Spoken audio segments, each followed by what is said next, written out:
Okay. So I'm just waiting for confirmation that she filed it, and I think we'll be ready. Okay, yeah, and I will, I mean, I know that if you could just let me know, then I can let Jennifer Ball know she's the clerk. Okay. And then, so she can at least be looking for it. Okay. Good morning.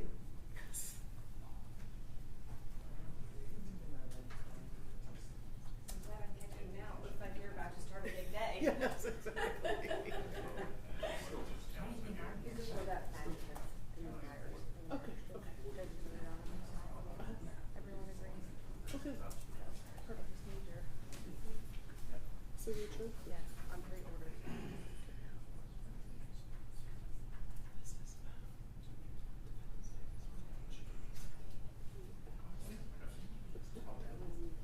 Yes.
So we're just trying to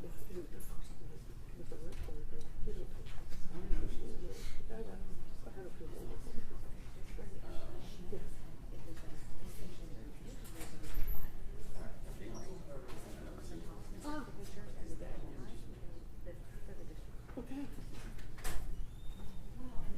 Well, we're just kind of waiting for that. Okay. I mean, thank you. I'm not gonna. I did not know that.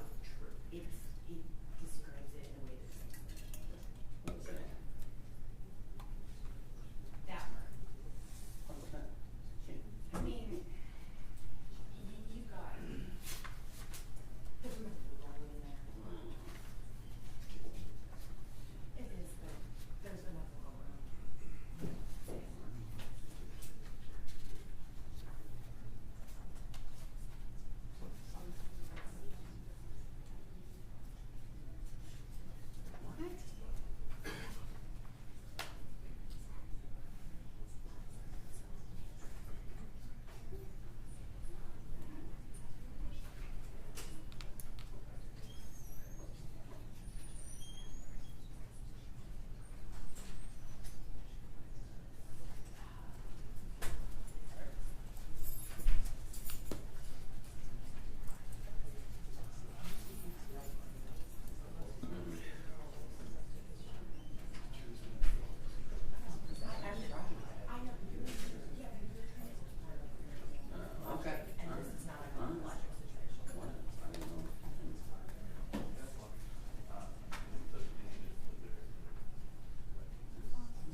You may.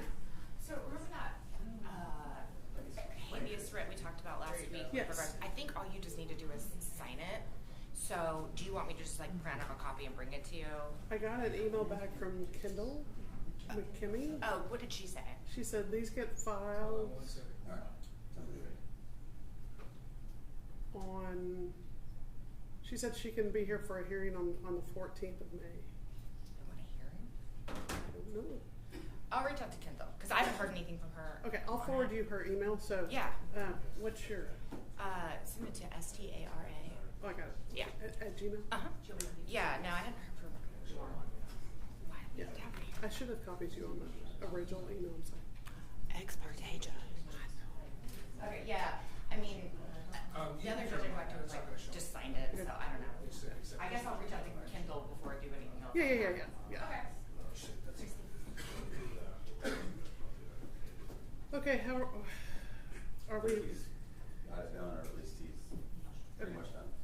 I'm ready to go when you are, Judge. Okay, do we need Kobe in here? Yeah. Well, just Okay. make sure it's filed. Yeah.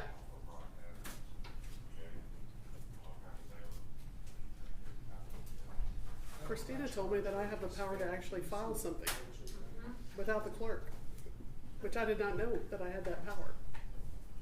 I have all sorts of power. And this is like your voice kind of I know, you think I'd have it down now. Yeah, let's go ahead and, is he ready to go? Yeah. Okay.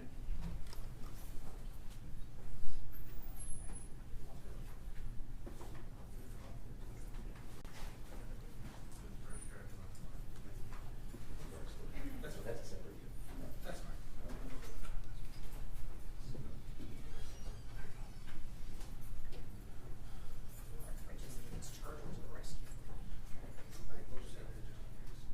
He's gone. We'll worry about it later.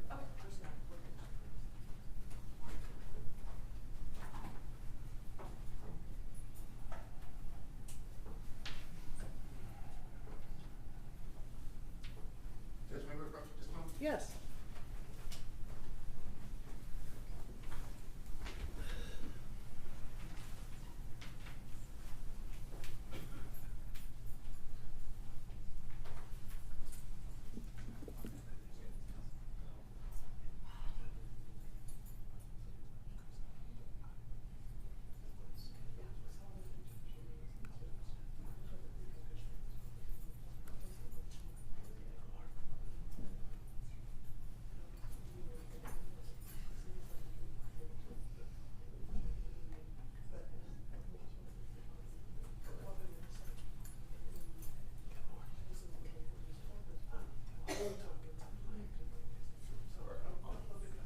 Thank you, Judge. Appreciate it.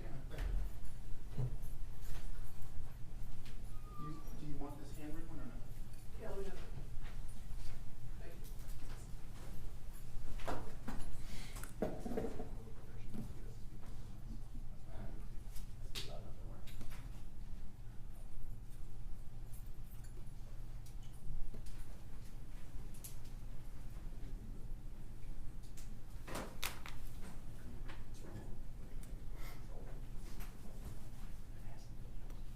Mr. Finch, how are you this morning? No, I'm good. How about you? Good, thank you. All right, let's go on the record. This is cause number F25, or in regard to cause number F2575722, styled the state of Texas versus Kendrick Finch. Let the record reflect that this is that I'm taking judicial notice that a pretrial hearing or a pretrial writ of habeas corpus has been filed in this case. We do not have a written number on this case at this time. The pretrial habeas corpus has been filed, and so therefore this court does have jurisdiction to hear this matter, being an allegation that Mr. Finch is being held on an excessive bond. Since the case has been filed with the DA's office but has not been indicted by a Dallas County grand jury, a pretrial writ of habeas corpus is necessary for this court to have jurisdiction.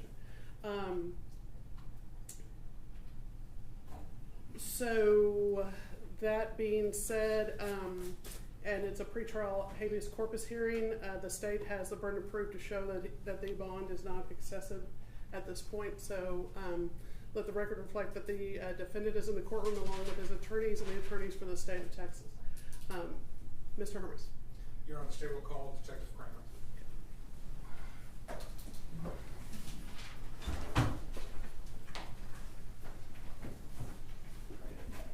Detective, please raise your right hand. Do you swear or affirm that the testimony that you'll give in this cause will be the truth, the whole truth, and nothing but the truth, so help you God? I do. Okay, have a seat. Before we get started, I want just to make sure that everyone is aware both the people in the courtroom and also the attorneys. The state of Texas sets out rules for setting the amount of bail in any case. And the things that are to be considered by the court are that the bail or any conditions of bail shall be sufficient to give reasonable assurance that the undertaking will be complied with.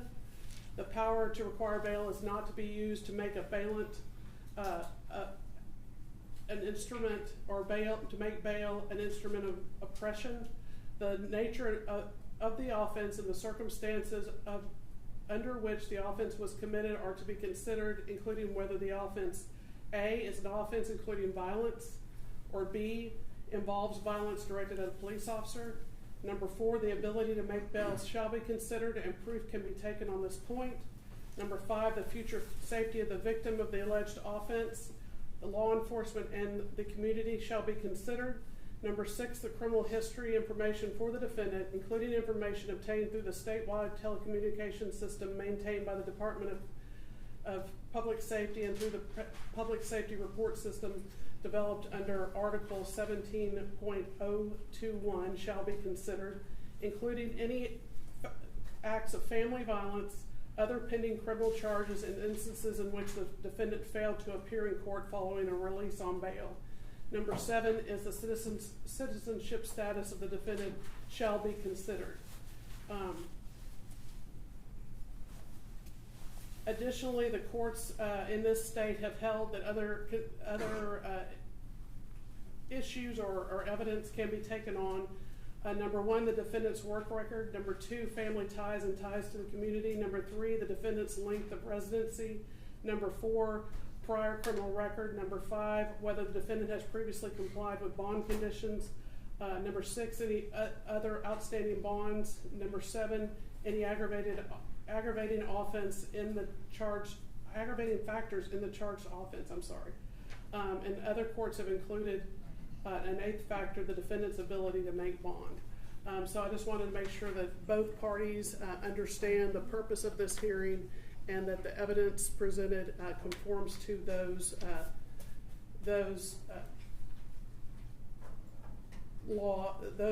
instances in which the law covers what is actually relevant into setting bond. Okay, with that being said, you can go ahead, State. Thank you, Your Honor. Detective, would you please state your full name for the record? Yes, sir. It's Detective Ronald Kramer, What's your badge number? 7967. How long have you been with the Dallas Police Department? Approaching 25 years. And tell the judge how you're currently assigned within the department. I'm currently assigned to the homicide unit in Capers. How long have you been in the homicide unit? A little over 5 years. Were you assigned to be the lead detective in the murder investigation involving defendant Kendrick Finch and complainant Ashlee Long? Yes, sir. Do you see Mr. Finch in the courtroom today? Yes, sir. Please point to him and tell me what he's wearing. He's on the far end on my right over there in the tan jumpsuit. Let the record reflect the witnesses identified the defendant. All right, so this particular situation occurred on April the 5th of 2025, is that correct? Yes, sir.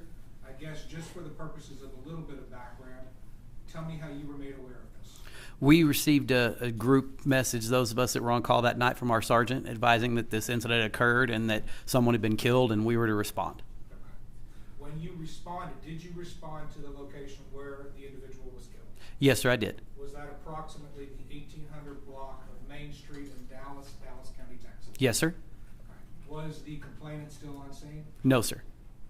Was the defendant or suspect still on scene? No, sir. Were you looking for the suspect? Eventually, yes, sir. We were trying to locate the person that committed the offense. Yes, sir. Did you talk to the personnel at the scene to find out whether or not anybody stuck around to let officials know that they were involved in the situation? Yes, sir. Okay, and who did? There was a single witness that had tried to assist, and then some patrol officers had spoken to some other people that were just kind of hanging around but had already been let go from the scene. Okay.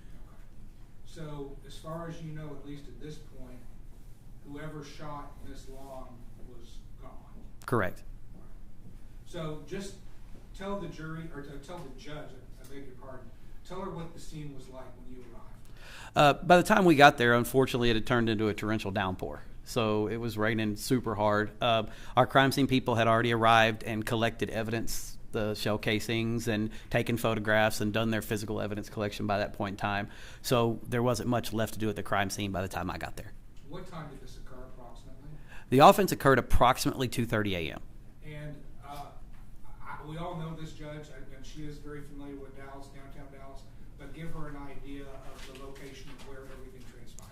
It's right there near the intersection of Main Street and St. Paul, near the Main Street Park, right there, across just sort of catty corner almost from the Statler Hotel. All right. So again, and I don't want you really to be going into really what other people were telling you. I do want to know, though, were you made aware that a female, Ashlee Long, had been shot? Yes, sir. Were you made aware of what her physical condition was at that time? Yes, sir. She's the reason we were called, because she had passed away by that point. So you knew that she had already passed? Yes, sir. All right, so you have homicide? Yes, sir. Were you aware of a gentleman by the name of William Kistler? Yes, sir. Tell me what you were led to believe or what you learned to be about that individual. At the time, all I knew is he was with the victim at the time of the offense and that he had been transported to the hospital after being shot. Okay. So you've got Ms. Long who had been shot, and you've got Mr. Kistler who had been shot. Yes, sir. Did you believe that there was another gunman involved in this particular situation? Yes, sir. Okay. What was your reason to believe that there was some unknown other gunman involved? Because we had belief that there were shell casings spread out across the crime scene. One at the area where Miss Long and Mr. Kistler were found, and then others that were out in the street in a different caliber. So we had 2 calibers of guns, so we had at least 2 shooters. Okay. So at this point, is it your belief that Miss Long and Mr. Kistler were together at the time? Yes, sir. And that there's a third person involved in shooting that is not on scene and is as yet unidentified? Yes, sir. Were you able to determine which gun, well, let me say this, you believe or you come to learn that Mr. Kistler was also shooting? Yes, sir. Do you know what caliber of gun he was shooting? Yes, sir. It was a .40 caliber.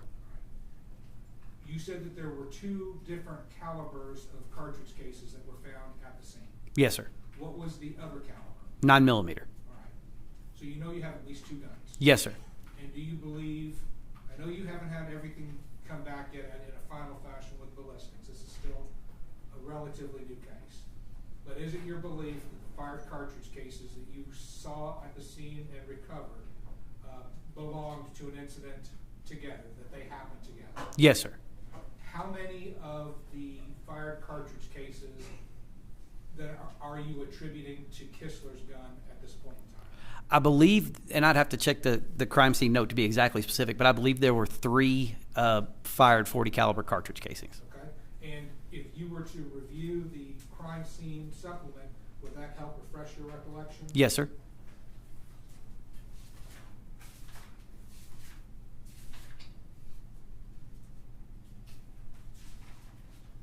May I approach the witness, Judge? You may.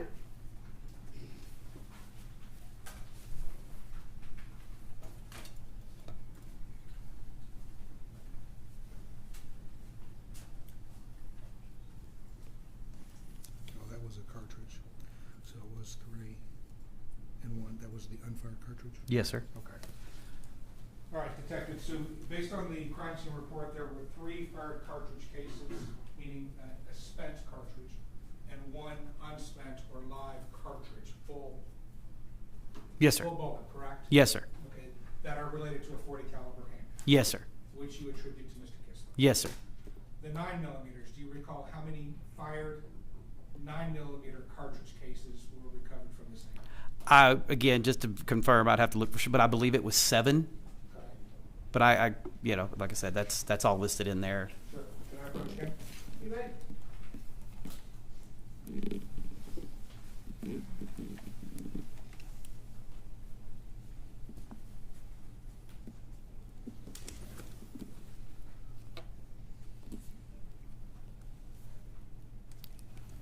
How many do you believe? 8, sir. So 8 cartridge cases from 9mm, correct? Yes, sir. Did you find a 9mm at the scene? No, sir, we did not. Was a 9mm ever it over to me. No, sir. You developed a suspect, right? Yes, sir. Is that suspect Mr. Finch? Yes, sir. Did Mr. Finch ever give you the 9mm? No, sir. Did he ever tell you where you could find the 9mm? No, sir. All right. Tell me now, since I think the judge has got a pretty good idea of what the scene kind of looked like from your perspective, how do you develop Mr. Finch as your suspect? I actually received a call from our front desk personnel stating that someone had called and claimed to have been involved in that incident and that he left a phone number with them, and I called him back on that number. Did you talk to him? I did. Who did that person identify himself as? Kendrick Finch. What did he say to you? He stated that he was the person involved in the shooting on Main Street. He identified the vehicle, the suspect vehicle, Mercedes, which had not been released publicly. He stated that that was his phone number that he was calling me from, and I could look it up and check it. He also stated that it was his gun. It was registered to him. And when I asked a few more questions, just kind of clarify, I even asked him, was he the driver or the passenger of the vehicle, which he stated he was the passenger of the vehicle, which matched up with the information we had from the video that we had found in the offense. Okay. So were you able to develop a photograph of Mr. Finch so that you can relate it to, I guess, any video evidence that you might acquire later? Yes, sir.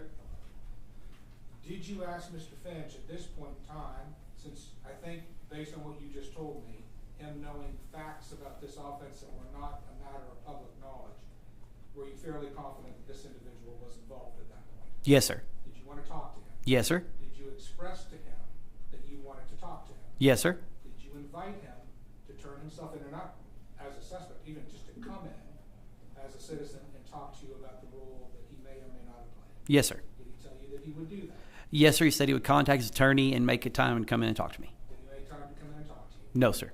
What date was that on? That was the Saturday. That was later in that same Saturday morning of the offense. So April the 5th. Yes, sir. Were you communicating throughout this process with the gentleman that identified himself as Mr. Finch's attorney? Yes, sir. Not Mr. Healy or Mr. Warren. He was represented by someone else, correct? Yes, sir. Had you made that attorney aware of how your investigation was progressing and how much you still wanted to speak with the defendant? Yes, sir. Were there assurances that he would come in at some point? Yes, sir. Again, did he come in? No, sir. Did you at some point, based on your investigation, decide to go get a warrant from the judge for the defendant's arrest? Yes, sir. Did you communicate that to the attorney? I did. What date was that on? I believe that was on Tuesday the 8th. April the 8th. Yes, sir. When was it that the defendant surrendered himself on the warrant that you made them aware of on April the 8th? It was the following Friday, not the Friday of that week, but the Friday of the following week. Was it the 18th of April? I believe that's correct. Yes, sir. Okay. So for 10 days after being made aware of the warrant's existence, presumably, there was no surrender on the part of the defendant to law enforcement. That's correct, sir. Okay, and this is the best of your recollection? Yes, sir. All right, as part of your investigation, Detective, let me go back. We have not yet received from the medical examiner's office the autopsy report and all of the accompanying documentation by toxicology with the autopsy report. That is Am I correct. right about that? Yes, sir. That's correct. Okay. But do you have some idea about the scope of the injuries received by Mr. Kinsler and Ms. Long? Yes, sir. I do. Okay. How was Ms. Long harmed? How was she injured? She suffered a defect to her right armpit in this area right here, and then another defect in her right hip. Okay. And presumably those were fatal gunshot wounds? Yes, sir. As far as Mr. Kinsler is it Kinsler or Kistler? Kistler, I believe. Yes, sir. All right. As far as Mr. Kistler is concerned, what was the extent of his injuries? He suffered defects to his lower left leg that included, I believe, shattered bone that had to be replaced with, or had to be fixed with pins and rods and all that kind of stuff. Okay. And have you spoken with Mr. Kistler? I've spoken to him twice since the incident. Yes, sir. And have you received his cell phone? Yes, sir. And are you in the process of doing a forensic analysis and download of all of the contents of his phone? That's already been completed, yes, sir. Outstanding. And have you asked for CDR information for his phone as well? Yes, sir. What about with Ms. Long? Same thing with her phone? We have her phone. Computers have not been able to get into it yet. We don't have a passcode for it, but our digital evidence people have it, and it's still on the system trying to work. Yes, sir. Okay. Do you have any indication whatsoever that the defendant in this case, Mr. Finch, was he harmed in this shooting that occurred on April the 5th? Not that I know of, no, sir. So there was no medical reason why he was not able to stick around. Is that correct? Correct, sir. All right. As part of your investigation, were you able to find video evidence that depicted the shooting scene out at 1800 Main on April the 5th, 2025? Yes, sir. Can I call that the Comerica Bank Building video? Yes, sir. Would that be an accurate description? Yes, sir. Multiple different angles and clips depict or show from their vantage point what happened. Yes, sir. I'm going to play today clip 1. You've seen clip 1, correct? Yes, sir. Is it a fair and accurate depiction of what the video was that you or the Dallas Police Department seized as evidence in this case? Yes, sir. There's been no additions, modifications, deletions whatsoever by your office or mine with respect to that video, has there been? No, sir. Your Honor, at this time, I'm going to mark it as State's Exhibit number 1 for purposes of the bond hearing. It's going to be clip 1 and screenshots of clip 1. No. State's exhibit. I assume you're offering it. Yes, I offer that. State's exhibit number 1 is admitted for purposes of this bond hearing. Judge, do you have your monitor up there? I do. Okay. Is it working up there? It is. Which one? Any given day, any number of my monitors will not work, so that one's a brand new one that won't work. So. I don't know if there's anything I can do, Your Honor. It appears to be on, so that's the extent of my technical expertise. Okay. Mine too, thank you. Okay. Now proceed, Judge. You may. All right. Detective, you earlier testified that this was the 1800 block of Main here in Dallas County, Texas. Does that appear to be what is depicted on State's Exhibit 1, the video that's now being shown in the court? Yes, sir. Give us again, for those of us who may not be familiar with Dallas, give us an idea, show us around, tell us what we're looking at. Okay, this is Main Street that you see here across the top. To the right of the screen is actually to the west. To the left of the screen is back to the east. The next intersection to the east is St. Paul. The intersection to the west, the next intersection is Hervey. This is the what would be the north sidewalk right here that you're seeing right here, which is the Comerica Bank Building. Okay. When did you acquire this video, roughly? Monday the 7th.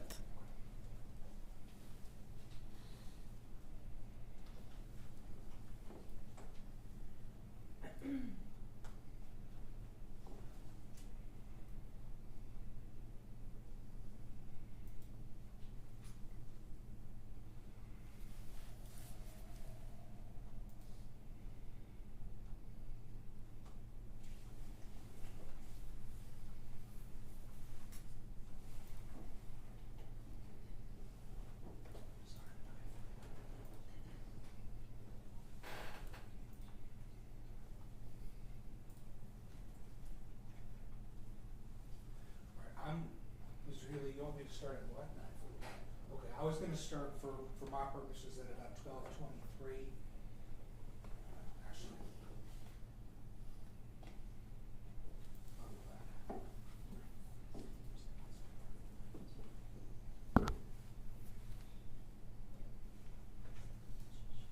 okay, I'm going to start it from 9:40, and I'll be stopping it, Madam Court Reporter, every now and then. All right. Stopping publication at 9:51 elapsed time into the video. These two individuals here coming up on the sidewalk, is that going to be Mr. Kistler and Ms. Long? Yes, sir.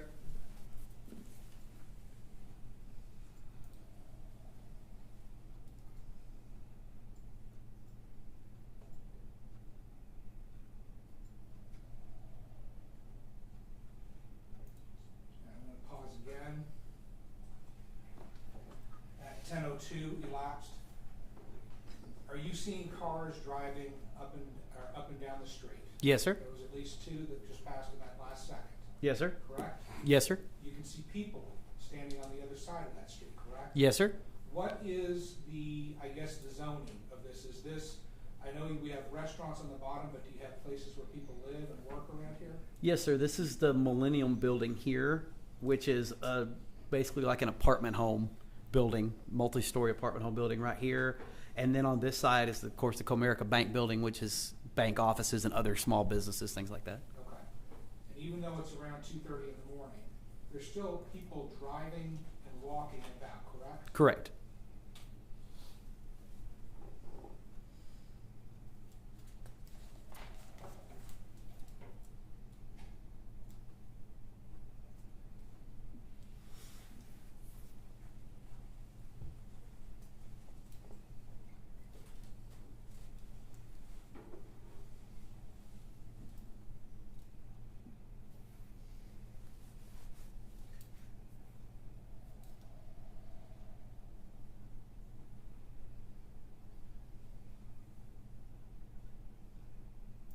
Okay, I'm gonna stop it again at, I believe that says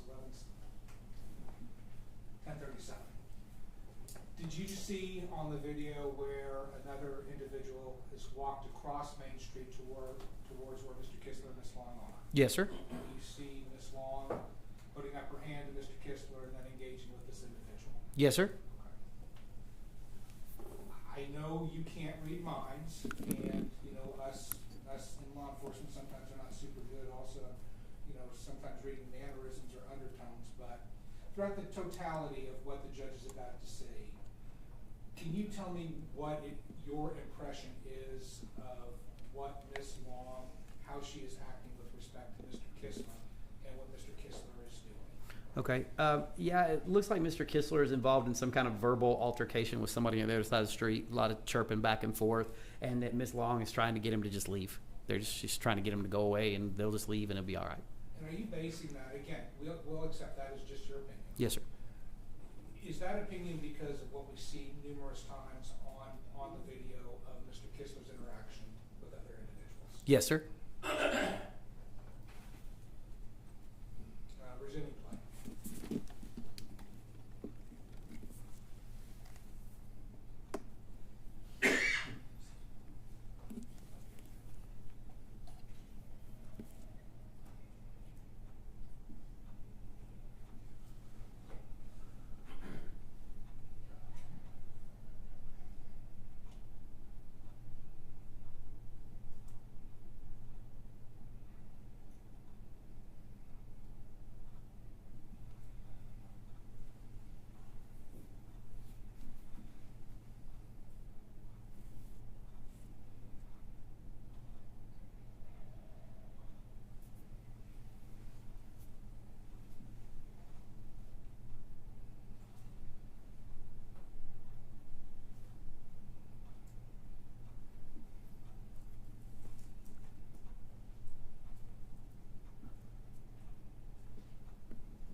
I'm going to pause again. Publication at 12:23 elapsed.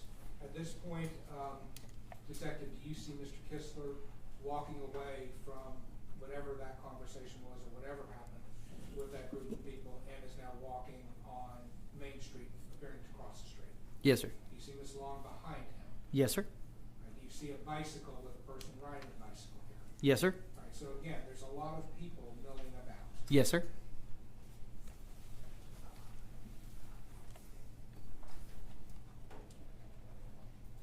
All right, again, I'm going to pause. There is a white car coming up on the scene right now, is that correct? Yes, sir. Can you tell the judge what the importance of this white car is? That's the car that's occupied by the defendant, Mr. Finch, in the passenger seat. And there's a driver in that car. Yes, sir. Do you know if there's anyone else, or is it still unknown if there's any other persons inside that car? I don't have any idea, no, sir. At least occupied twice now. Yes, sir.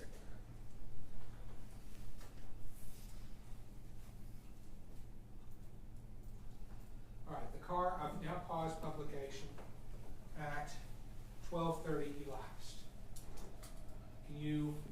Does it appear that Mr. Kistler touches the entire right side, passenger side of that car as it passes? It does, yes, sir. Do you see that car then come to a fairly abrupt stop? Yes, sir. Here at 12:30, where the video is stopped and that car has come to a complete stop, what is the relationship of the individuals behind the car, Mr. Kistler and Ms. Long, right now? They both have their back to the vehicle. They appear to be walking away.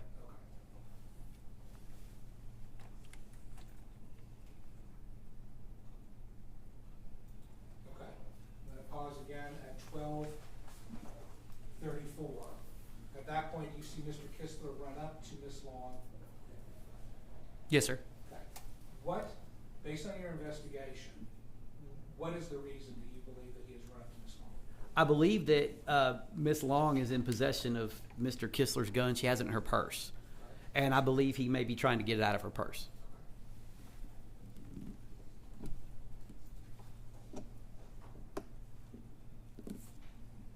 Okay, now I'll pause it again at 12:38 seconds elapsed. At this point, a gentleman has stepped out from the passenger side of that white Mercedes. Yes, sir. Who is that person? That's Mr. Finch. Does Mr. Finch have anything in his hand when he steps out of that vehicle? Yes, sir. He has what appears to be a handgun in his right hand. And how is it that you know that? Because when you look at the video and you're able to slow it down and zoom it in, you can see him clearly get out of the car with the object in his hand, dark colored, appears to be a handgun. So from a seated position exiting the vehicle until the standing position next to the vehicle, Mr. Finch has a gun in his right hand. Yes, sir. It appears so. Keeps it down by his right leg, is that correct? Yes, sir. But it is noticeable, you can see it even from video, much further away than these individuals are. Yes, sir. At this point in time, has Mr. Kistler retrieved his gun? No, sir.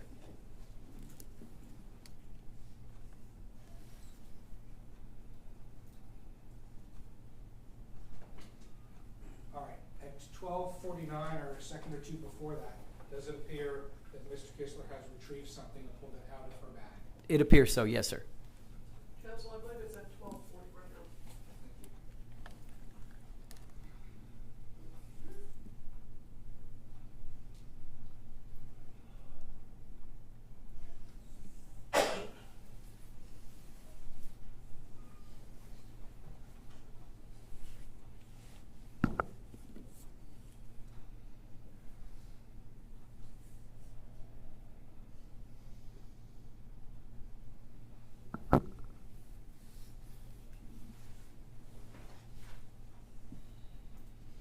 I'm going to stop publication at 13:12.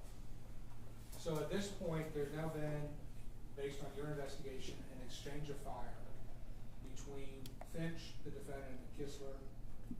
And Kistler is here, correct? Yes, sir. And what happens to Finch? He flees westbound on the sidewalk on the south side down to the intersection near Irvay where he gets back into the Mercedes, and the Mercedes flees southbound on Irvay. Is that when Finch gets back in the Mercedes? Yes, sir. And you see that from video from a different perspective? Yes, sir.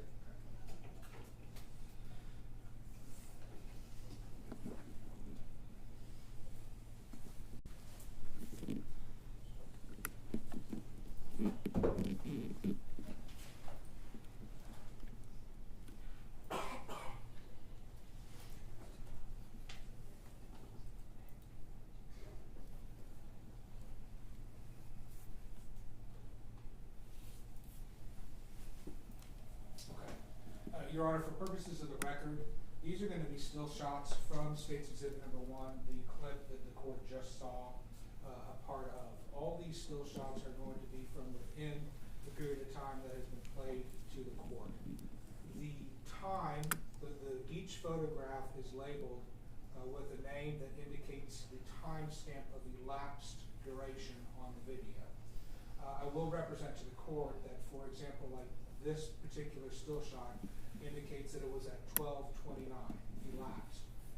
Because there are multiple frames within each second, I can't tell you, and I don't propose to tell you which frame it is within that second. I just merely need to make available to the court that this is the particular time of the photograph being taken.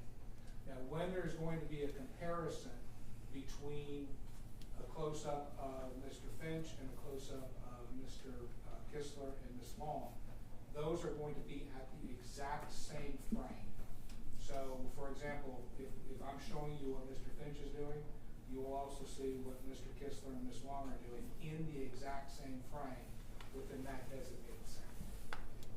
Judge, as long as these are from the exact video we just saw at this time for the purpose of the body camera. Are you offering those as separate exhibits, or are you offering those just as close-ups of the exhibits that have already been entered? That's how I'm offering them, Your Honor. They are also contained on State's Exhibit number 1, though, along with the clip. Okay, thanks. All right, Detective Kramer, this is going to be 12:29 elapsed. And at this point here, can you see Mr. Kistler touching the side of the Mercedes as it was passing? Yes, sir. And where do you see Ms. Long? She's a little bit further up in the street, not close enough to touch the vehicle. And then this is at 12:30 elapsed. This is the point at which the Mercedes stops. Again, you testified earlier as to the relative positions of Mr. Kistler and Ms. Long when that Mercedes stops. Yes, sir. This still shot is from 12:32. Is this, again, further what your testimony was, is this when Mr. Kistler runs up to Ms. Long, again, we're guessing, to get the firearm that's in her purse? Yes, sir. 12:37, do you see the door to the Mercedes open? Yes, sir. At approximately this time, there's not only the door on the passenger side that the defendant steps out, but the door to the driver's side also opens close to this time as well. Is that accurate? I believe so, yes, sir. So before the shooting started, how many individuals, how many male individuals presented themselves in some manner from that car? It appears to be 2. All right, 12:38A, is that going to be a close-up of Mr. Finch as he exits the car? Yes, sir. And does he have a gun in his hand? Yes, sir. At the exact same frame, is that going to be Mr. Kistler? Looks like his hand in something with Ms. Long. Yes, sir. 12:39A, is this Mr. Finch now standing to the side of the Mercedes? Yes, sir. You see the door open on the driver's side. Yes, sir. In the same frame, you still see Mr. Finch, again appearing his hand is in something. That's Mr. Kistler, yes, sir. I'm sorry, and I keep doing that, and I don't know why, and I apologize. No. But will you do me a favor and correct me every time I do? Yes, sir. So that's Mr. Kistler with his hand in maybe the purse with Ms. Long. Yes, sir. All right, this is going to be 12:40A. Is that again Mr. Finch standing next to the car? Yes, sir. 12:40B. Mr. Kistler again still with the right hand covered, partially by Ms. Long, but also appearing to be reaching for something. Yes, sir. It appears that way. 12:41A. Again, Mr. Finch standing. Yes, sir. Does he still have the gun in his hand? Yes, sir. 12:41B. Does it appear now that Mr. Kistler is pulling something up? Yes, sir. It appears so. 12:41C. Still Mr. Finch standing? Yes, sir. At this point here, at 12:41B, do you see? It looks like something has now come out and is in Mr. Kistler's hand. Yes, sir. 12:41E. Do you see the defendant again with the gun in his hand now coming up? Yes, sir. Do you see Mr. Kistler in 12:41F now with what appears to be a gun in his hand as well? Yes, sir. Are they both kind of walking towards each other at this point? They appear to be moving in that direction towards each other. Yes, sir. Where do you see Ms. Long? She's still behind Mr. Kistler. And I'm just going to say these out loud. 1242A, 1242B, 1242C, 1242D. Let me go back to 1242B. Again, I know perspective is you can never make this absolute, but at least in these series of photographs, do you see where that gun appears to be aimed? Still appears to be aimed like more down and across the street than actually at Mr. Finch. 1242E,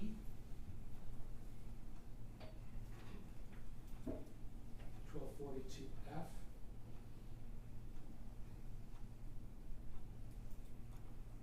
1242G, 1242H. Do you see an occupied vehicle just to the left, several feet, but also too close, I would guess, for comfort? Do you see an occupied vehicle right next to these two individuals? Yes, sir.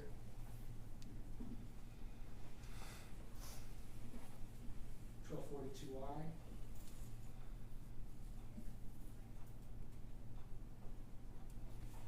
1242J,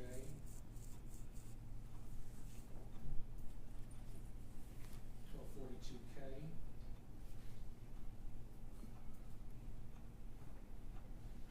1242L, 1242M, 1242N,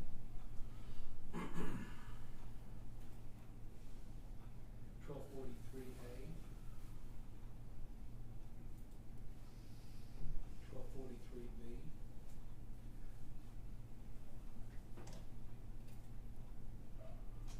1243C.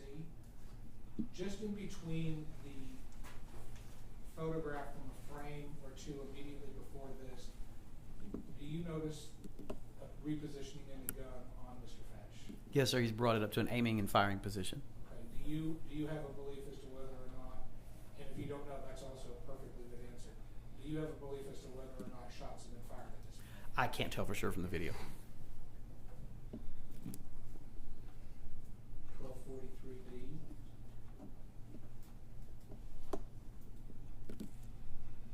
1243E. You also see a car now, an occupied vehicle coming up behind Mr. Finch. Yes, sir. And you can clearly see the driver now has stepped out of the vehicle as well. Yes, sir. Do you know whether or not that individual had a gun? I do not know. No, sir. Do you know anything about, whether or not there was any indication of weapons or anything on his part? I can't say. There's no good enough video to say that. 1242F, 1243G, 1243H. Do you notice any difference now in the way in which Ms. Long is standing? I believe from the video that she's standing in a way that I believe this is the point where she first got shot. 1243I.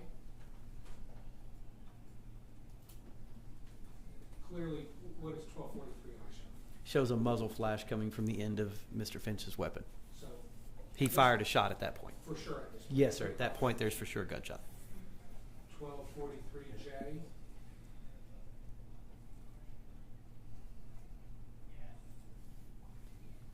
1243K.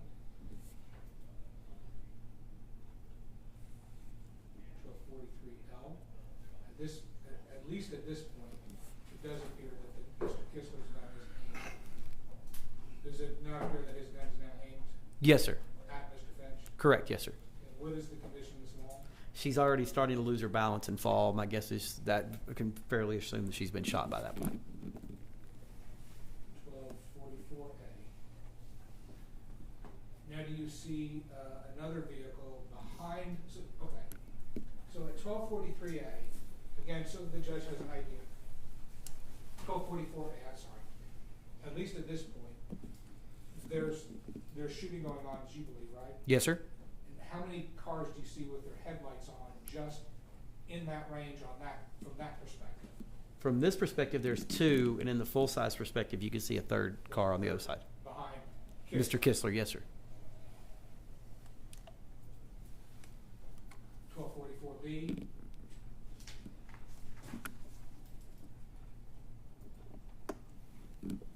1244C. 1244D.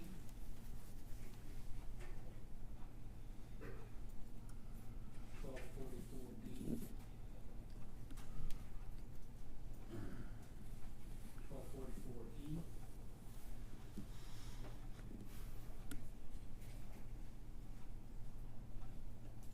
That's it. 1244F.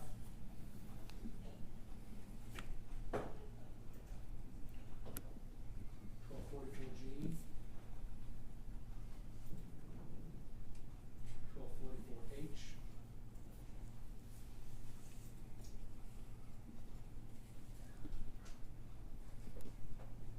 So based at least on your watching of this video, did you also get videos from the Crafty Irishman as well? Yes, sir. Did you receive any other videos of the shooting? We got people would send in some cell phone stuff after some sort of after the fact kind of stuff, but of the actual shooting itself, I do not believe we obtained any other video showing the actual shooting as it occurred. All right. So at this point in time, I just want to make sure that I'm aware of the chronology that when it comes to, I guess, safety of the community and risk of flight.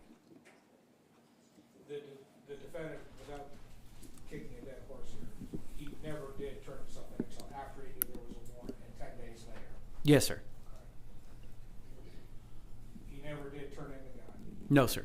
He never has provided you with any details of this particular offense beyond what he told you just in your cursory call. Correct. The defendant was the first one to step out and present a firearm, but at least based on our view of this video, correct? Yes, sir. Based on what we see on the video, that's what it appears. Do you have an opinion as to who shot first? I can't make an opinion based on that, just because now I can tell you Mr. Finch's gun was pointed in Mr. Kistler and Miss Long's direction, and she had started to fall prior to what appears to be Mr. Kistler directing his gun at Mr. Finch. So to go out on an assumption, I would assume that Mr. Finch fired first. And we accept that that's an assumption. Yes, sir. And there's no doubt about it, this is a busy area with real living people who are walking and conducting their lives. Yes, sir. Was there damage from both of these guys to buildings and vehicles or doors or whatever? The Millennium Building had a couple of windows that had bullet holes in it. Yes, sir, into their office area.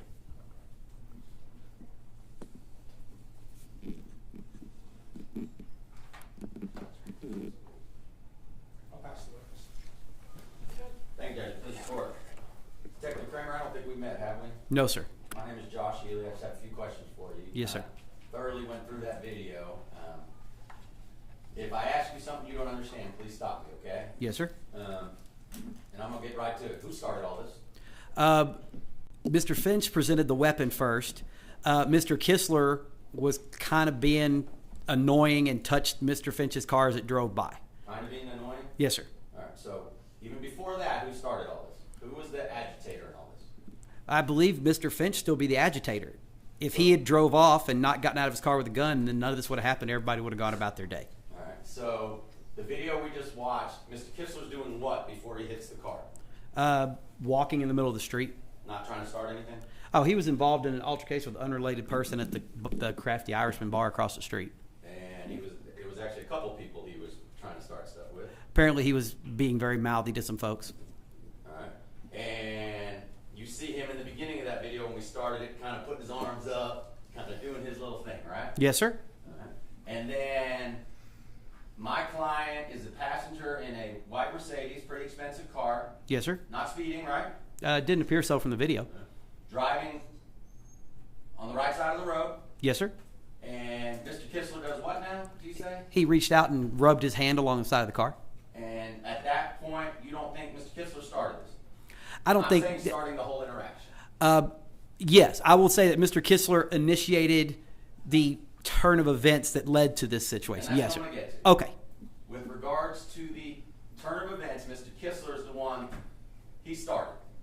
He began the interaction between them. We'll say that. Yes, sir. He hit an expensive vehicle at 2:30 in the morning on Main Street in downtown Dallas.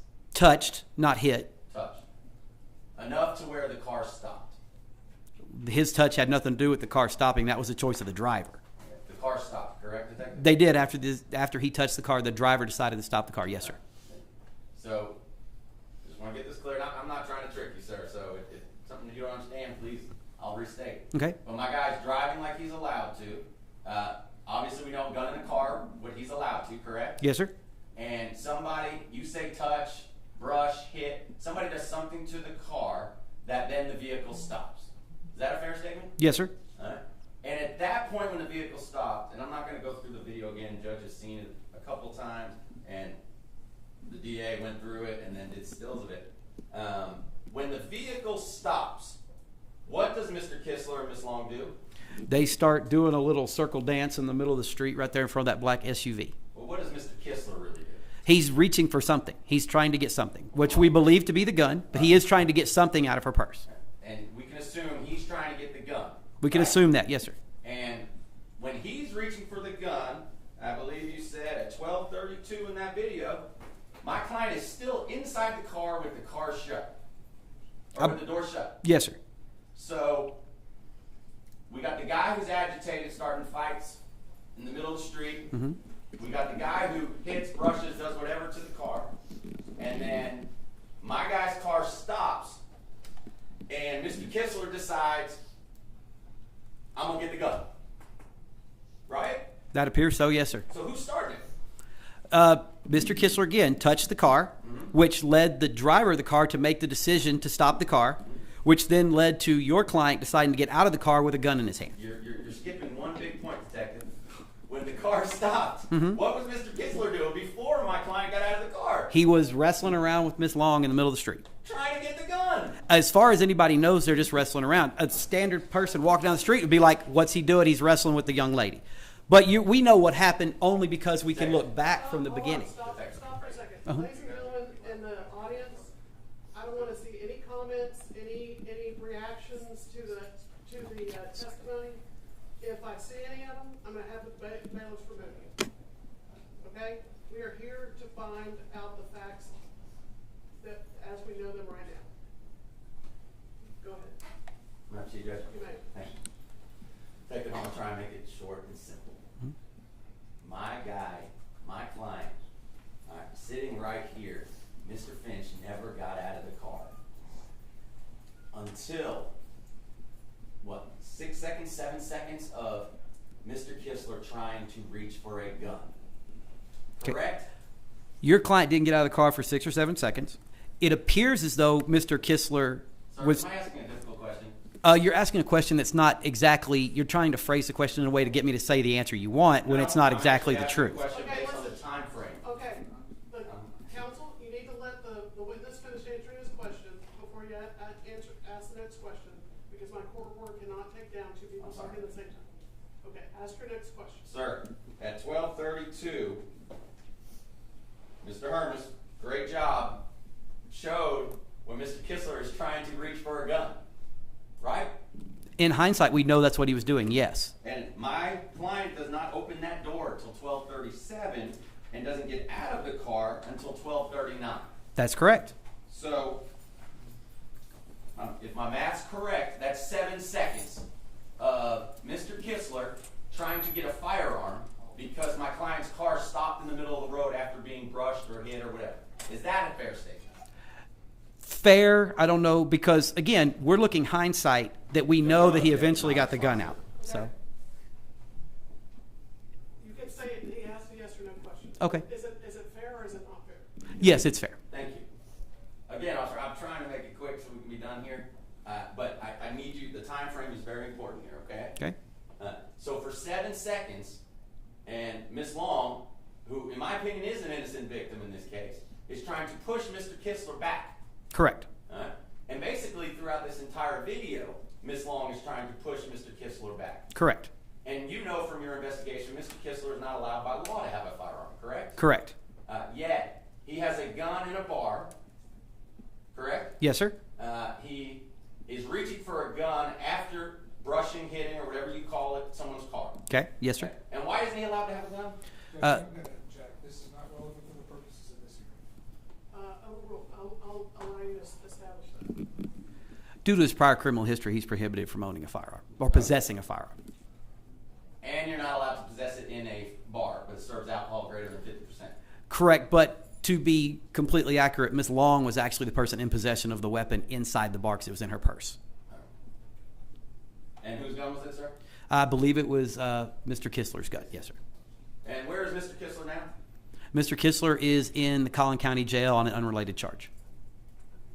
So, and just so we're clear and the judge is clear, Mr. Kistler had active warrants when this was going on. Yes, sir. I'm going to, again, Jack, this is just not relevant to the determinations under 1715.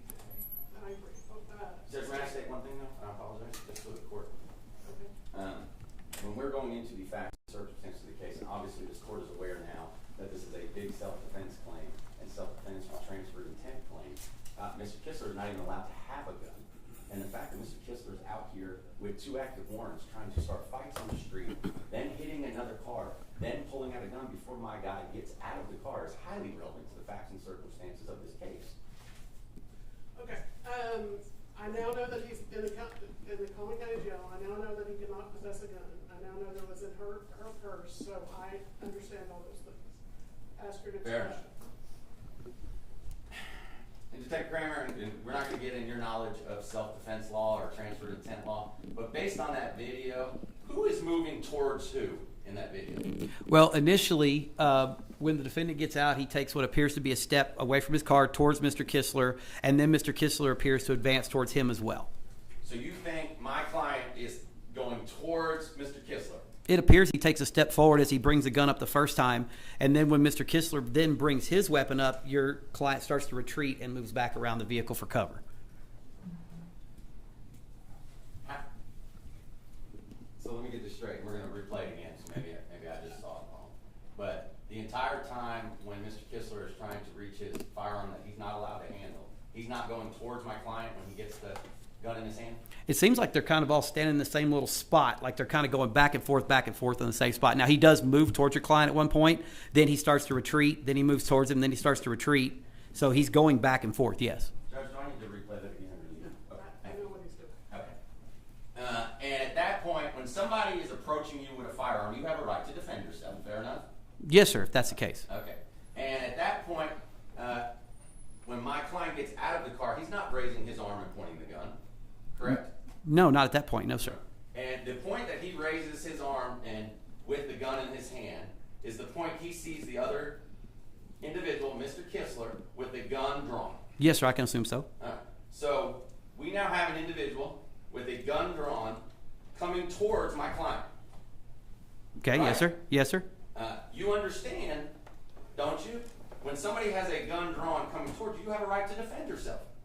Unless from, and again, just as an interpretation Yes, of self-defense law, if you're the one that instigates a deadly force conflict by bringing a weapon out, presenting it first, then you can't then claim self-defense when the other person then pulls a weapon, and then you can't say, well, I was in fear for my life, when you're the one that presented the deadly weapon in the instance in the first place. Mr. Hill. I'm sorry, Mr. Hertz, I'm sorry. Well, Judge, I was going to object. I let that most immediate answer be, or question be answered, but again, I think this is outside the scope of 1715. Issues of self-defense and exceptions to self-defense and common law issues with self-defense will be fleshed out in trial. I think that it's not relevant for our purposes here. And Judge, I'll move on, but to be fair, we spent an hour and 15 minutes questioning him about the facts and circumstances. I deserve some leeway to ask him some follow-up questions on what he said or what he saw. There isn't a whole lot of law in regard to the nature of this the offense and the circumstances under which the offense was committed that is supposed to be considered. So I'm going to give you a little bit of leeway, but I'll move on to it. okay. Thank you. And just so we're clear and Judge is clear, Miss Long, I don't know, at least 10 times in that video is trying to pull Mr. Kistler away from the scene. That's correct. whether it's fighting the other people or fighting, hitting the car, coming back to the car, anything like that? Yes, sir. If Mr. Kistler and if Ms. Long got her wish and they were left the scene, we wouldn't be here today. That is correct. Yes, sir.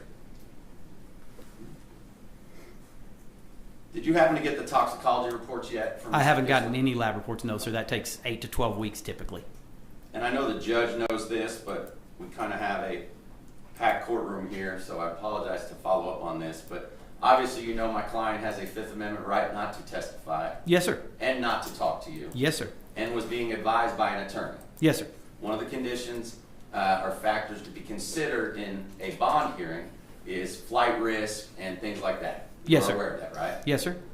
My client called 911 that night, correct? I believe so. Yes, sir. And you talked with him that night. That next morning, yes, sir. And he stated to you he wants to consult with a lawyer before deciding what to do. Correct. Yes, sir. And you have no idea what this other lawyer told him. I have no idea what he told him. No, sir. But immediately upon there being a arrest warrant, my client voluntarily checked himself in.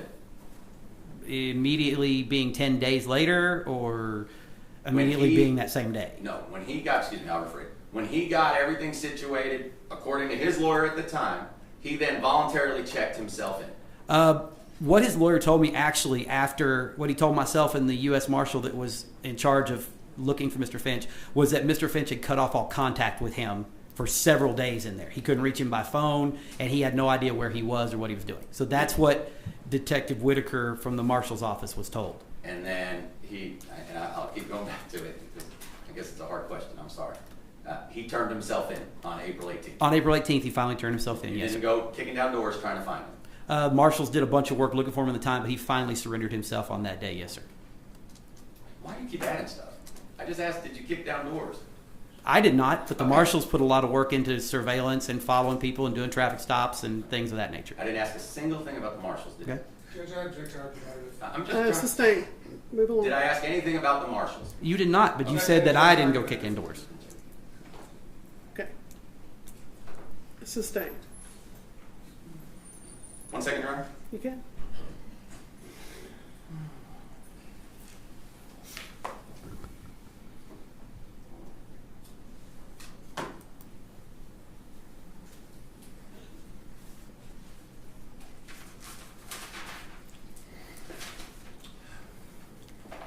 When you interviewed Mr. Kessler, he wasn't truthful with you, correct?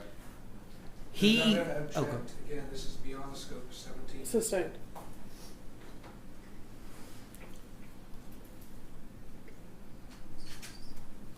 And the reason I'm sustaining that is we've moved past the offense and into the investigation. And that's all I have, Judge. I'll pass it this time. Okay. I don't have anything else, Judge. Okay, let's, we've been going at a pretty good clip. Let's take a 5-minute break.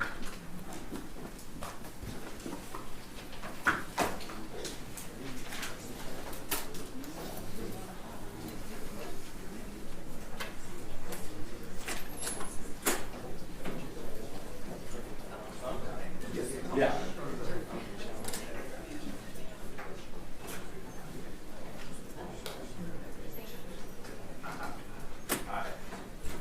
I was gonna write it down a little bit.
Number one, I'm hot. It's not good to be a 60-year-old woman with my hot flashes. I have a. I should have watched me last time. I'm like, I'm trying to rent.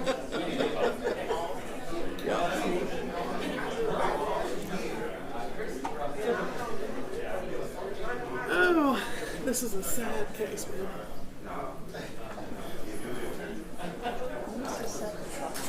It's not even been indicted yet. Let's have on.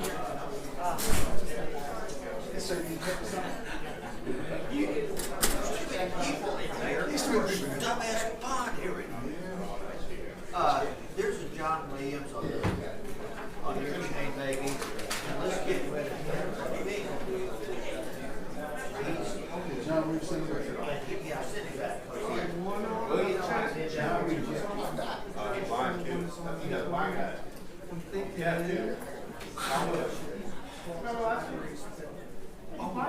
Yeah. They brought him up and they said, oh, bring him up later because we have no room for him. I got you. No, it's terrible. And we can't. Oh, do you want to know?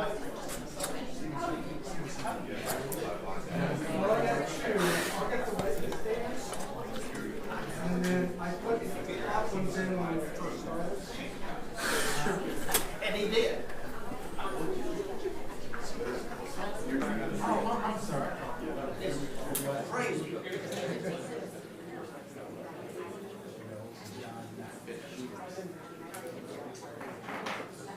Just tell the blind guy. Yeah, the blind guy. Well, everybody down there knows. Everybody, yeah, everybody knows.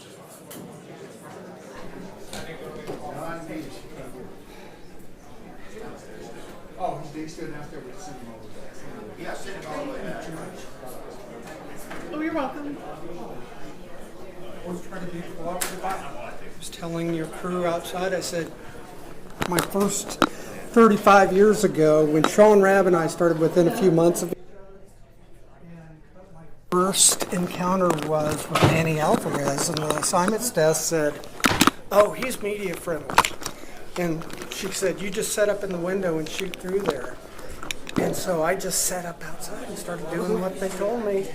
And the next thing I know, the bailiff's tapping me on the shoulder saying, Oh no, the judge would like to see you in his chambers. Yeah. And that's how I met Manny. And we became good friends later and Right. stuff. And I just walked back there and there was the Velvet Elvis that he was famous for. Oh yeah. I've got Jax Teller from the show Sons of Anarchy. Oh, really? In my office, yeah. Well, and that's what I always learned is judges are people, but their court is sacred. So I always like to make sure I touch base with you. And I've got the thank file. you. All right. Oh, you came through? Yeah. Oh, great. Thanks, man. Hey, Judge, I got to run. Okay. I think they're just going to argue now. Oh, they were going to put on. Hey, can you come to the corner? We'll put on the witness or whatever. Okay. And argue. So, but I've got to run. Okay. That sounds good. Okay. Thanks, sir.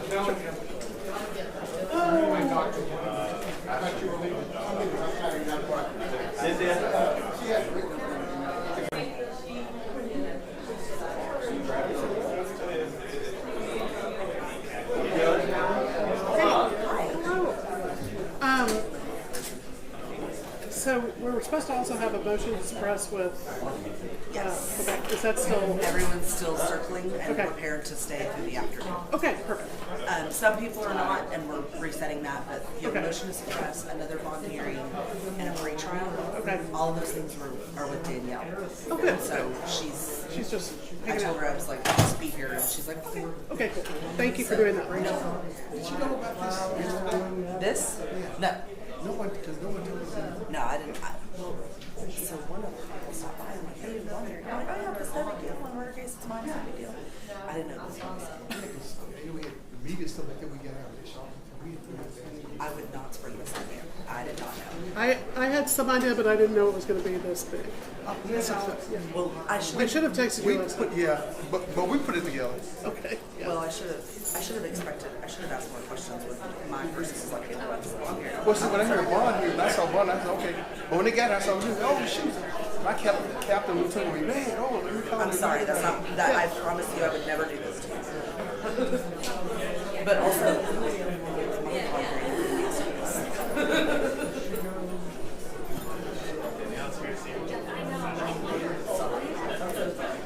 Well, Christy told you she was might be fair.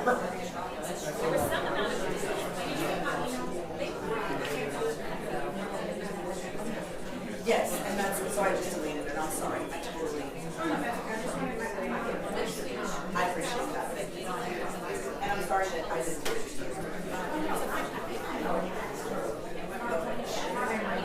Say.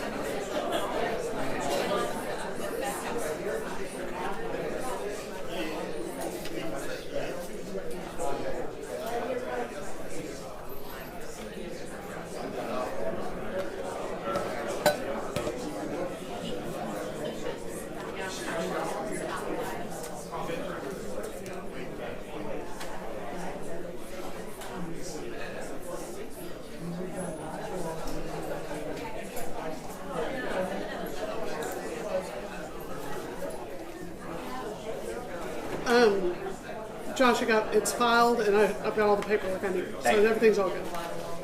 May I approach briefly, Judge? Sure.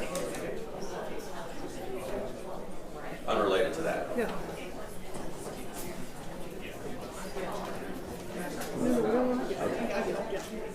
So, I just No, want yeah.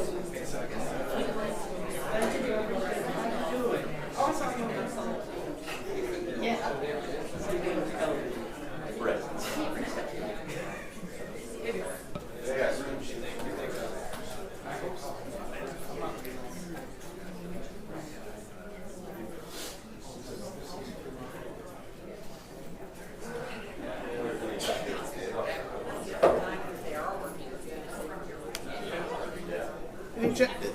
That's what we need. Jason, are you gonna call another witness or? Okay, and then are you gonna put on the record what you've given me in the past? Okay. And you're gonna say what you, Yeah. okay. If not, I gotta get that person down. Yeah, no. Okay. I'm not gonna, the pretrial services report.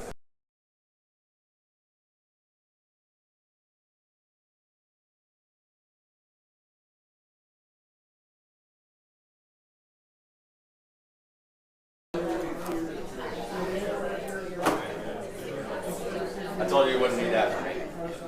Yeah. Hey Josh, I'm just waiting because you've got a number of people. I'm sorry? It doesn't seem to be as full. I just want to make sure everybody's here that needs to be here. If you just say we're about to get started, and if they're not here, we get moving. Okay. All right, let's all take our seats again, please.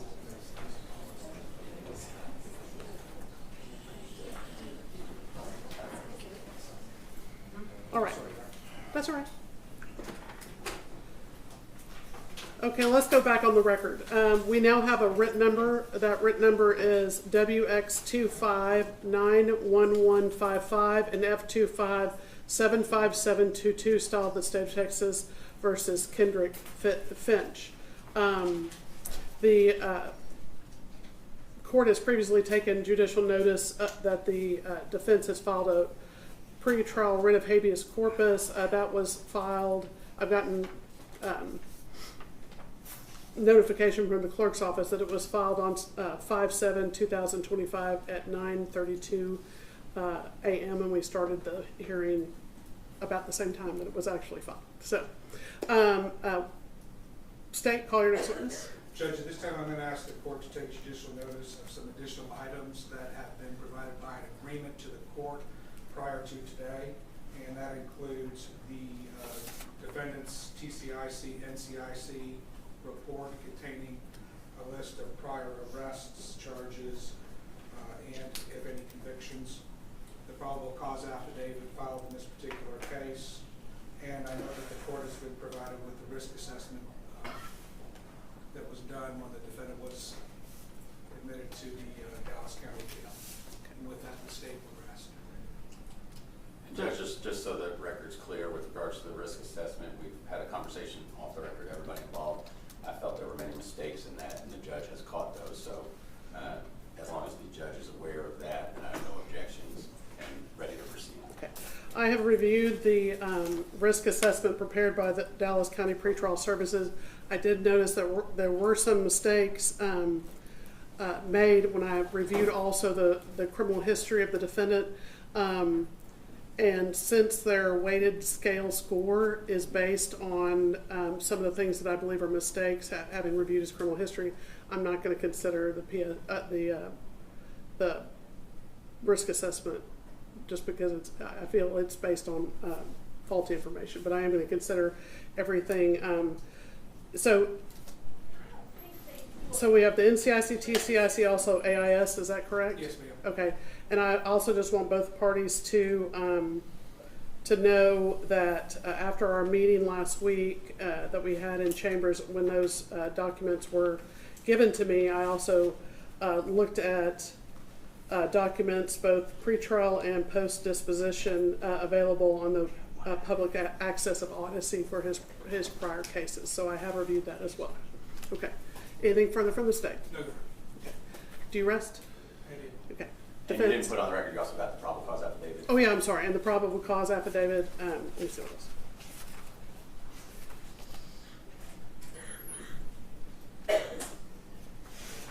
And then also the AIS report. Okay, thank you. Judge, this time we'll call Cynthia Finch.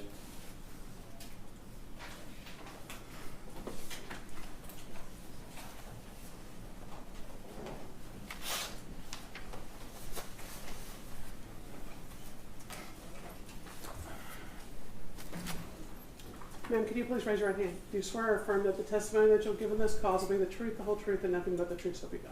Yes. Have a seat. Thank you. If you will try to speak directly into the microphone. The chair doesn't move, but the microphone does. So, thank you. Okay. May I proceed, Your Honor? You may. Thank you. Please, the court.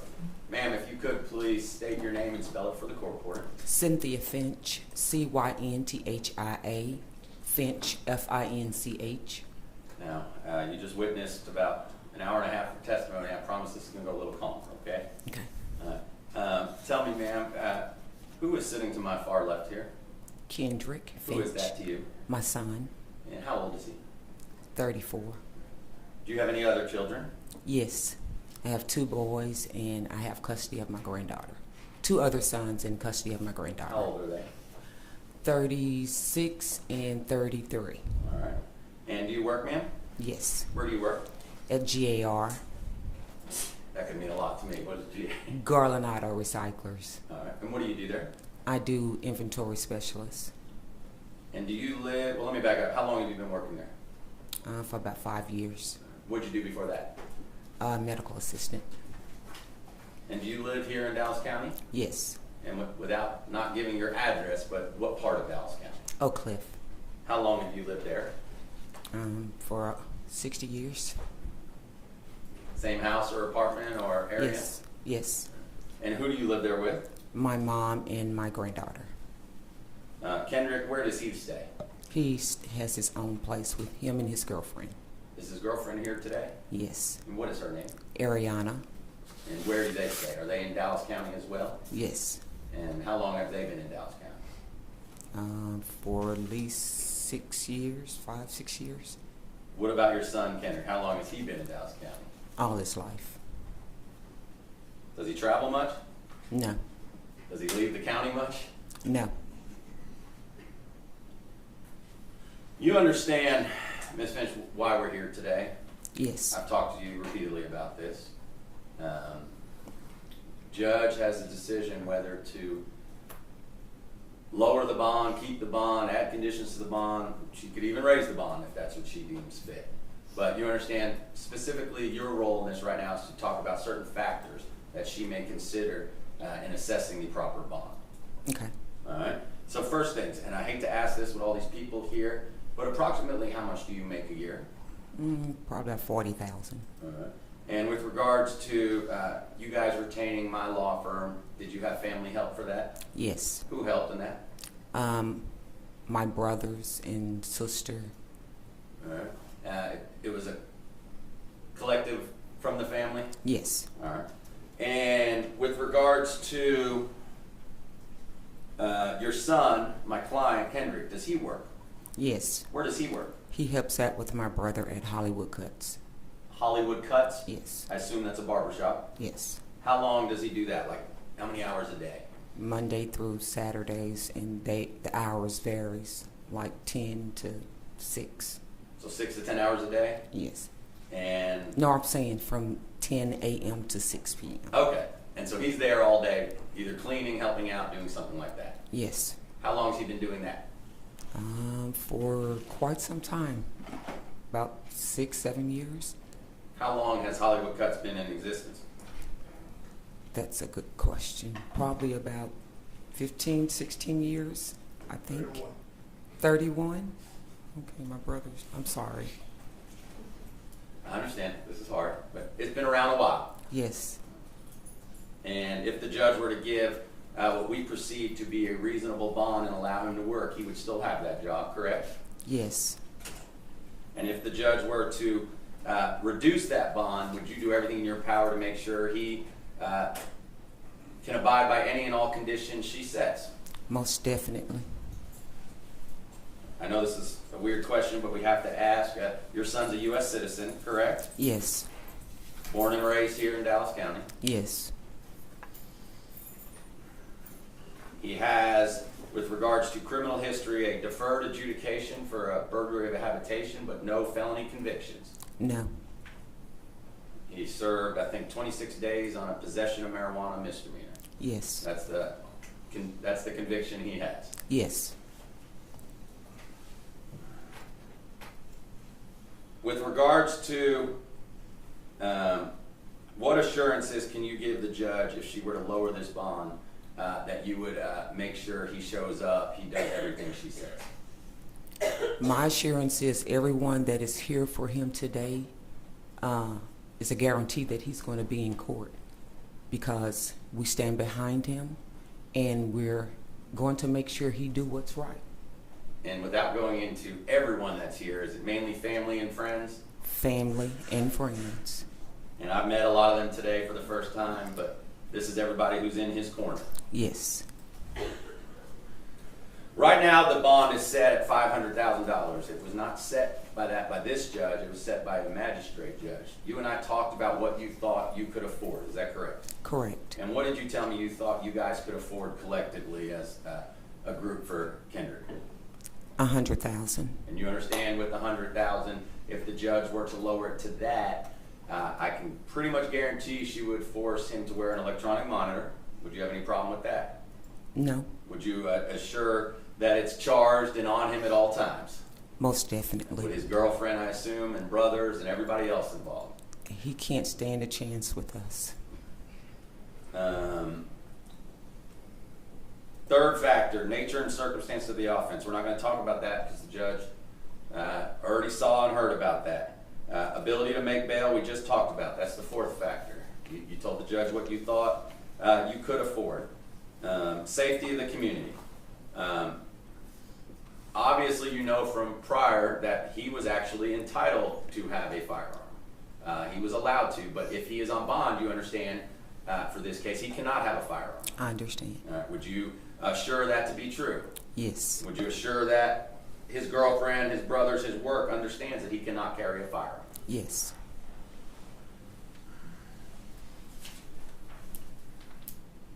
We talked about criminal history, and we talked about him being a citizen. Other factors, his work record. He's worked steadily for 6 years, you said? Yes.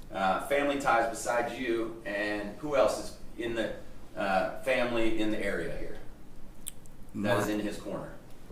his 2 uncles, well, 3 uncles, his aunt, his aunt, his 3 uncles, our church family, my family. Everybody sitting here? Yes. At least 20 or 30 people? Yes. And would they all help in making sure he abide by any and all conditions the judge were to assess? Yes. He's lived here his entire life. Yes. His girlfriend's house is in Dallas County as well, correct? Yes. Criminal record, we talked about that. Previously complied with any bond conditions. Yes. Doesn't have any outstanding bonds or anything like that. No. And judge has already heard from the facts, about the facts of the case. Yes. Anything else you want to tell the judge, not with regards to the facts, but with regards to why she should lower this bond here today? I feel you should lower his bond because I don't want to go into his character, but he tried to do the right thing from the very beginning. But he was instructed not to by the attorney that he had at that particular moment. So he's not a flight risk, and he will abide by the rules and regulations that you set aside for him. And he, in fact, called 911. Yes, he did. And I wasn't that attorney that was giving advice. That's correct. But that's the reason, and what you told me in the hallway is he was checking himself in. Yes. Thank you, ma'am. I'll pass the witness. State. Your Honor. Ms. Finch, my name is Jason Hermes. I'm sorry to meet you under these circumstances, but I do thank you for being here today, okay? You're welcome. All right. It sounds to me like in your conversation with Mr. Healy, you and your son have a close relationship. Yes. You talk a lot. Yes. You're involved in his life. Yes. It sounds like you still keep tabs on him like every good mom does. Yes. With their kids. Yes. Let's talk about April the 5th. I'd like to, since you have that kind of a relationship with your son.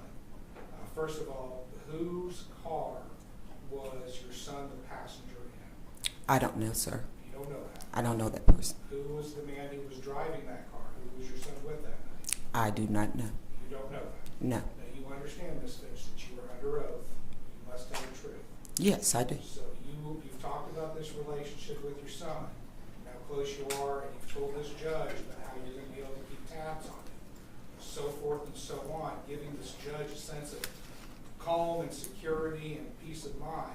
But here we have the very first thing that I'm talking to you about. You don't know whose car he's in. You don't know who he's with. No, I do not. All right. When you saw that person, I know that it's not very clear where the driver is on camera, but did you recognize the person who got out on the driver's side of that car? No, I did not. Have you spoken to your son since he made you aware of what happened? Have you spoken to him about this situation? Since April the 5th? Yes, ma'am. Yes, I have. All right, so what did he tell you? He told me what transpired. Tell me what he told you. He said that he had got into an altercation downtown and someone had passed away.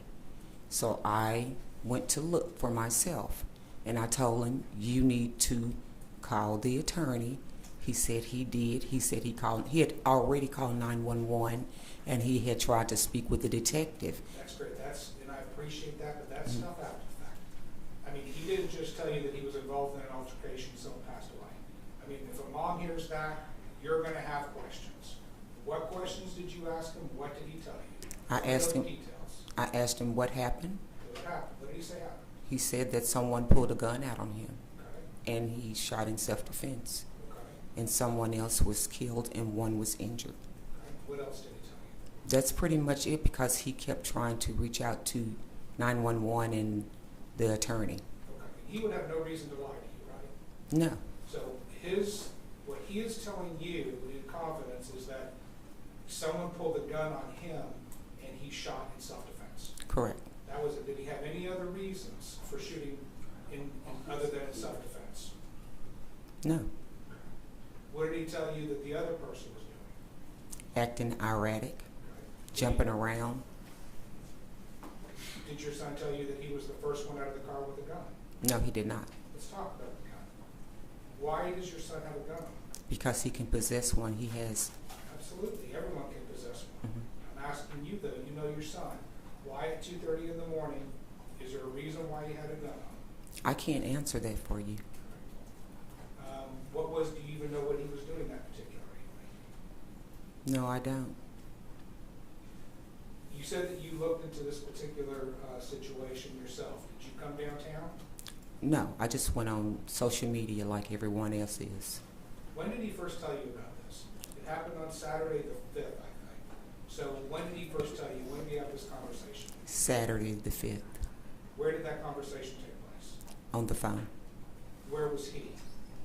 I don't know where he was at that time. I was at home. Did Sleep. you know? I'm sorry. Sleep. Okay. Did you know that he had a gun and that he owned a gun prior to this? Yes. Where is the gun that he used to kill Miss Long? I don't know. Didn't you ask him that? No, I didn't. Did he ask you, like, hey, Mom, what should I do with this gun? Clearly the police are going to want it. No. That's for him and the attorney to discuss. And what would you recommend had he said that? There's no objective relevance in that. Overruled. What would you have told your son if you said, I got the gun, what should I do with it? Ask the attorney. Right. As far as the communications between the detective at the Dallas Police Department and your son's first lawyer, are you aware that the lawyer was made aware on the 8th that the warrant had gone hot? It was active. That information was passed on. Are No. you aware of that or not? No. Okay. For 10 days after that information had been conveyed, apparently your son wasn't communicating with his lawyer. Do you know if that's true? That is incorrect. Okay. Was he communicating with his lawyer? Yes, him and several other people as well. So then, presumably, you're confident then that your son was aware that he had an active warrant for his arrest? No, I'm not. So, although the communication you've said was going on, you're saying that the attorney may have withheld that information? It's possible. I can't answer for him. What was Mr. Finch doing in those 10 days, getting his affairs in order? Trying to reach out to the attorney. They had discussions and he told him to wait. So that's what he was doing. I called every day, all day. Have you talked to the attorney? He said he hasn't called me back. I've texted him. He won't call me back. And what was he trying to communicate with his attorney about? To turn himself in. So To he come did- with him to turn himself in. So he did know that there was a warrant for his arrest? No, he was turning himself in because he knew he was involved. To come and speak with the detective. That's what I mean. Your son, you said he works at a barber shop. It looks like he works a lot of days, and it looks like he works a lot of hours. He indicated on some of his booking paperwork or his assessment paperwork that he is self-employed. Is he a self-employed, like a contractor with the barber shop? Yes. How much money does he make? I don't ask that question. I don't know. The number that's on the documents indicates $7,000 a month. Does that sound accurate? I can't answer that question. I don't know. Is there any reason why you would dispute that that is what Mr. Finch is indicating his monthly income to be? I can't dispute it because I don't know. Okay. And Mr. Healy, and I know Mr. Healy, I've known Mr. Healy for 25 years. We were prosecutors together. He's a fantastic attorney. He was talking to you about some of Mr. Finch's priors, his history, right? Yes. Now, you understand that your son, he's run from the police before. You know that, correct? No, I don't. You're unaware of, in 2006, for him being arrested for evading? No, I'm not. You didn't know that? No. Let's talk about, you mentioned the burglary of the habitation. He did serve a 5-year, I think it was a 5-year probation on that, right? Yes. And are you aware of the facts of that particular case? No. Do you understand that there was a gun found in that particular case? No. And are you aware that there were motions to revoke him from that probation filed by the state that were not granted or they were withdrawn? Did you know that? No. Are you aware that he was unsuccessfully discharged from that probation? I was unaware of that. Was he also, I'm going to ask you to correct me if maybe my records are wrong, but he was also on a probation for felony possession of marijuana. Am I right or wrong about that? I believe so. And then, of course, we did talk about the misdemeanor, possession of misdemeanor marijuana as well. These occurred, though, like those offenses, that offense with the marijuana, that occurred during the term of his probation, correct? I don't know that. All right, well, I do want to talk about, there was also an arrest for, it was originally filed as an assault family violence. Are you aware of that from 2014? Yes, that was dropped. Well, it was reduced to a disorderly conduct, I believe. But are you aware of that particular incident? Yes. And in that particular incident, there was some talk about him having to go to his granny's house, and the altercation occurred going to his granny's house. Can you fill me in on what was he living with his grandmother at that time, or was he living with you? No, he had his own place. And you're not arguing with me that on the night that this happened, he did not actually physically turn himself in to law enforcement or make himself available for actually any kind of questions whatsoever. You agree that that's correct, right? That is correct. And you don't know where this gun is right now? No, I don't. Do you have any idea who might know where that gun is? No, I don't. If you were to come into possession of this gun, would you let us know? I would let his attorney know.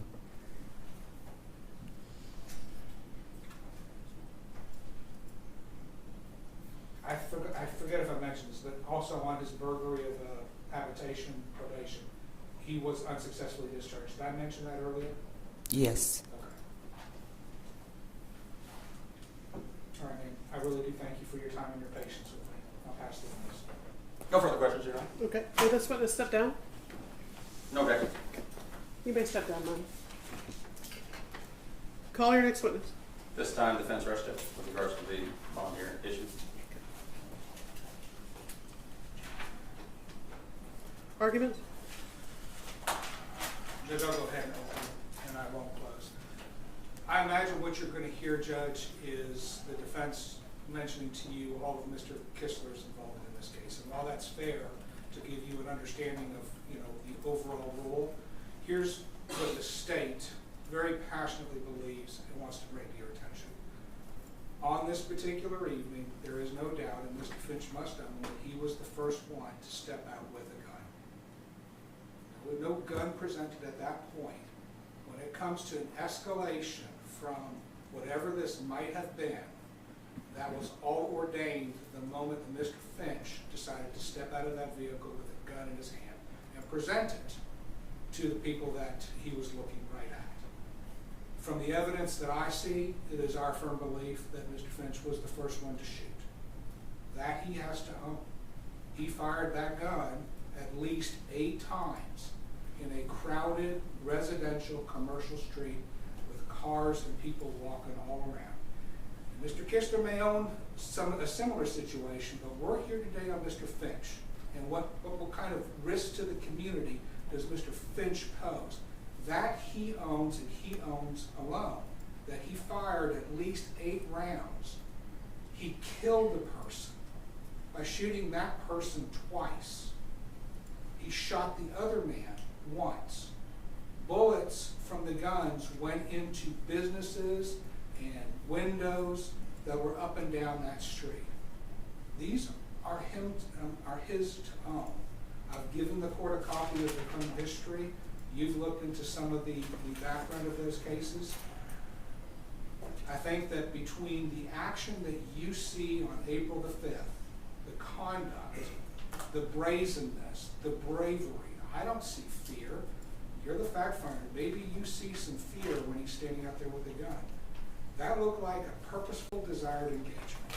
And a person died because of it. And Your Honor, you're responsible for the community. And I think that that is a proven risk to the community, especially when that's assessed with some of the background information the court's been provided with. The other aspect I want to bring to the court's attention is risk of flight. Will this gentleman actually present himself to court? Well, here's what the court knows. He did not stay at the scene. He called hours later from the safety of being at an unknown location and over a phone. That's not really presenting yourself for any kind of meaningful participation or rule. He hid. And then after he was made aware that there was a warrant for his arrest, where a judge had commanded him to be seized, he hid out for another 10 days. I believe that this is a proven indication of flight risk, plus his past is indication that there seems to be a propensity for that kind of behavior. For these reasons, Your Honor, I think that the bond set by the magistrate was appropriately set. We ask the court to keep the bond at $500,000. If the court should consider lowering the bond, I would beg the court to make sure that every condition upon a bond possible for the safety of the community, for the safety and security and peacefulness of the victim's family be taken into consideration. Please, court. Judge, obviously you know Mr. Hermes and I are friends. We've been doing this a long time, but I think we are viewing this case in two completely different perspectives. And addressing the facts of the offense first, I'm not going to harp too much. The judge has seen the video. You've been around. You understand that this is going to take this being in front of 12 people deciding if this was self-defense, defensive third person, transferred intent. But here's what we know for sure.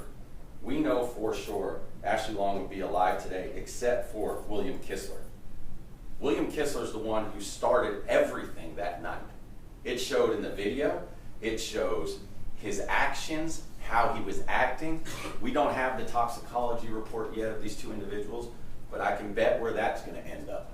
He's trying to fight random people on the street, and then my client's car, driving by at a normal rate of speed, gets hit, so he stops.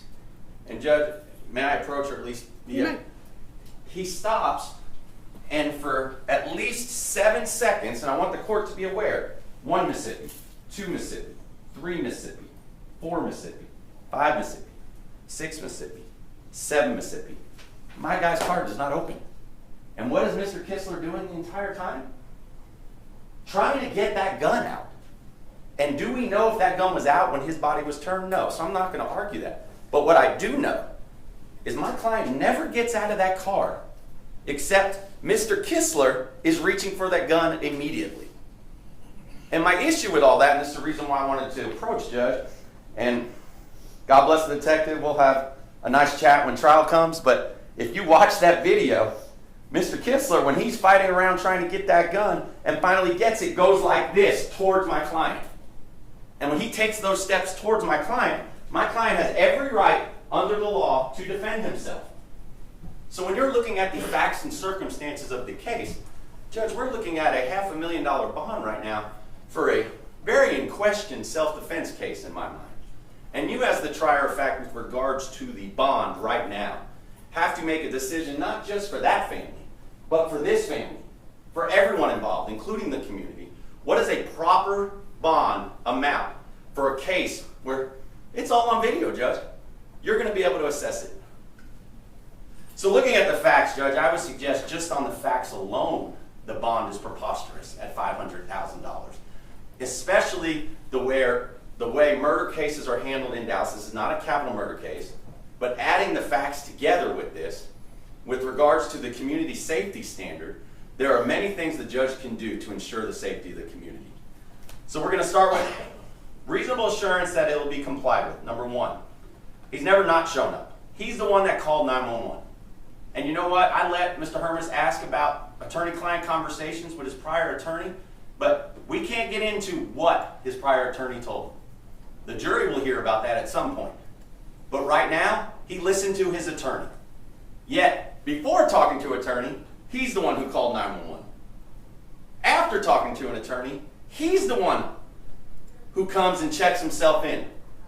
Was it days later? Yes. Did he run? No. That's a ridiculous argument. If he wanted to run, he'd be out of here. He checked himself in. They didn't come storming and arrest him. He turned himself in. So he calls 911. He turns himself in. Can't be an instrument of repression. I've addressed that, $500,000. Nature and circumstances of the evidence, we've addressed that. Ability to make bail. With regards to everybody here, what we're asking for, as his mother said, $100,000, they would have to come up with at least $10,000 to $15,000 cash to make bail on that. I don't feel that is unreasonable in asking for that, being that I know the judge can assess and will assess if she lowers strict conditions, including an electronic monitor, including potential hours where he has to be on house arrest. Safety of the community, again, you've heard from his mother who talked to you about how everybody will be on him to make sure he doesn't mess this up. Everybody who is in relation to my client understands the ramifications of what we're doing here today and understands this is going to have to be settled in front of 12 people. And when that time comes, they're going to be here for him and they're going to support him, but they want to support him and let him realize they're here for him at all times. Criminal history guy.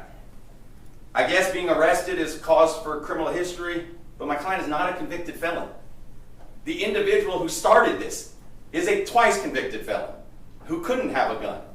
My client is allowed to possess a firearm. The individual who was reaching for his gun for 7 seconds is not allowed to possess a firearm. So when we talk about criminal history, he had a burglary of a habitation deferred. He was unsuccessfully discharged. I went and checked. The court can check. I think the court did. He owed some money and some community service hours. That's what that was about. All right? But he was not convicted of it.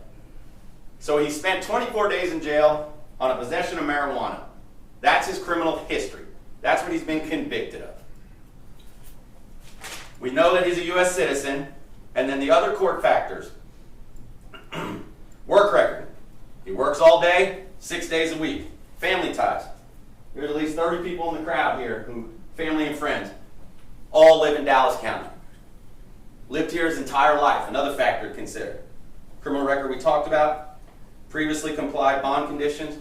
Obviously, if there was some problem with bond conditions in the past, you would have heard from it. I promise you Mr. Hermes would have brought it to you. No other outstanding bonds. This is all he's got. And we've already talked about the facts of the offense.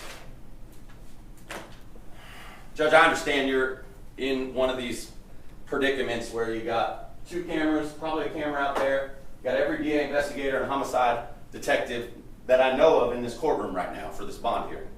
You also have a grieving family, but you also have this grieving family, who after seeing that video, and what I suggest after the court seeing that video, understands that there is at least, at a minimum, a severe problem in this case.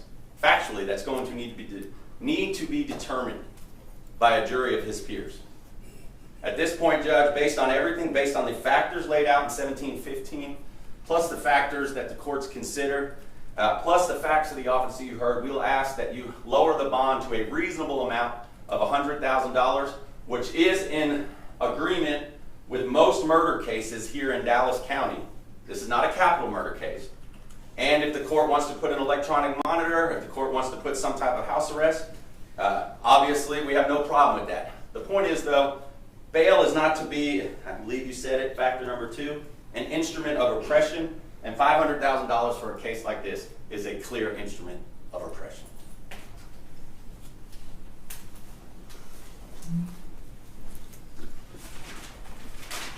You still have the right to close, Mr. Hermes, even though you said you wouldn't. Judge, I've spoken my piece. Thank you. Okay.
let's go back on the record. Having considered the Article 1715 of the Texas Rules of Criminal Procedure, the evidence presented by both the state and the defense, the writ is denied. The bond remains at $500,000, cash or surety.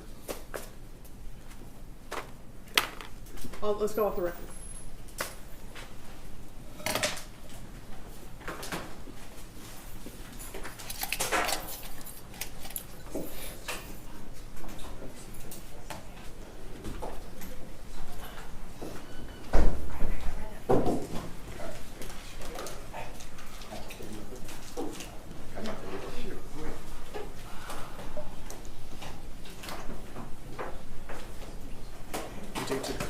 Yes, please. Thank you.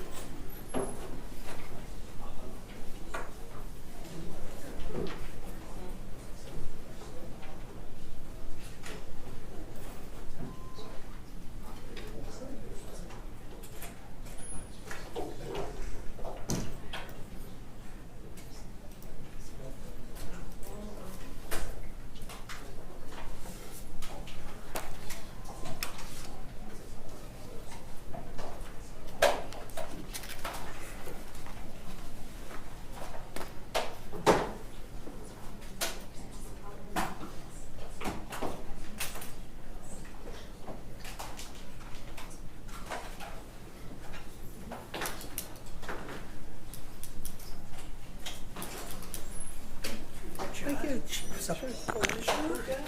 And then your report.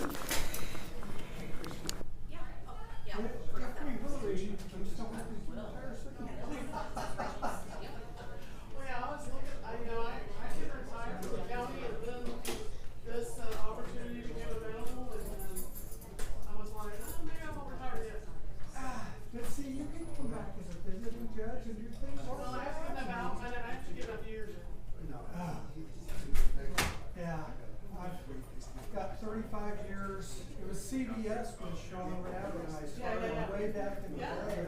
We started within 6 months of each other. And I was telling Ivy.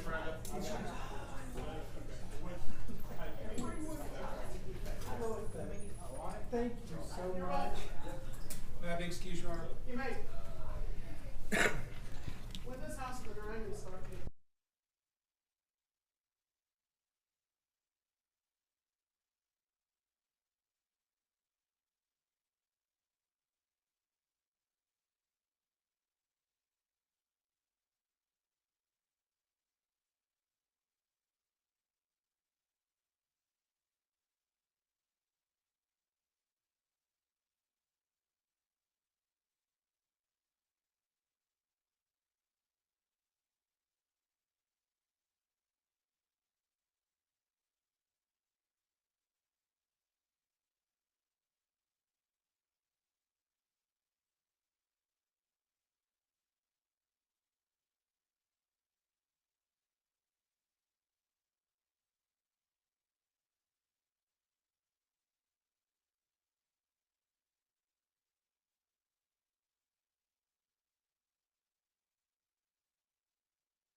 Was this one was sent last week also? I'm not sure what you need. I wasn't able to get to this morning until yesterday, but we did have, we talked to Mr. Day last week about it. I don't know what. Yeah, I guess.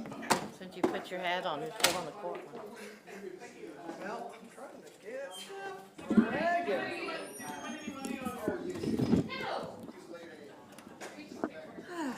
Bless you. All right, here we go.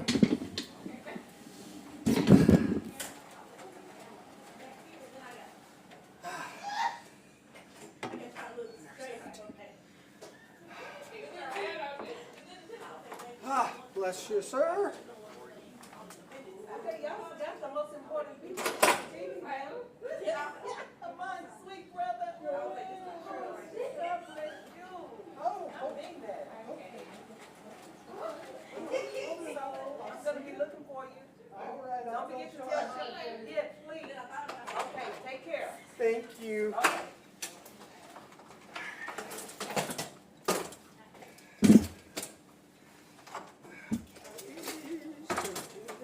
There we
go.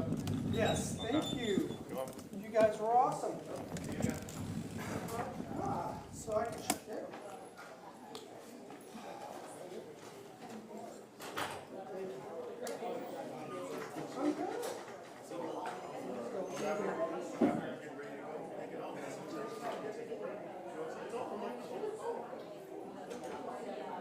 Yeah, I was kind of starting to think it was going to run a little longer. Where's Channel 8? They left. Did Josh leave us? Oh, he left his mic? He might have to get right down the hallway. So good. He might just be down the hallway or just in here. I would report that. All right. Did he catch him? I mean, like, I don't think I've got it. Correct. No, I think we'll be real brief.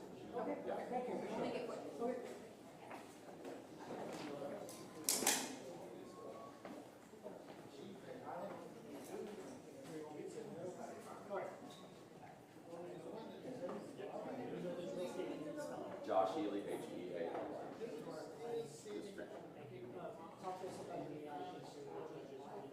Judge, a great judge. A little disappointed. I thought she lowered some based on her seeing video. I think we started this. However, a jury will at some point see it all, hear about, why my client did what he did.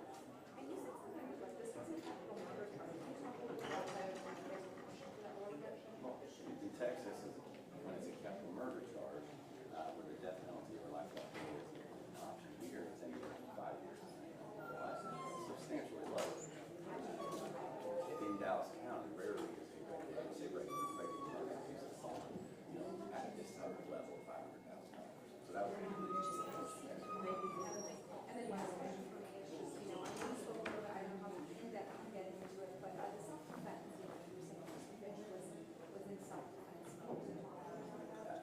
briefly, with regards to that video,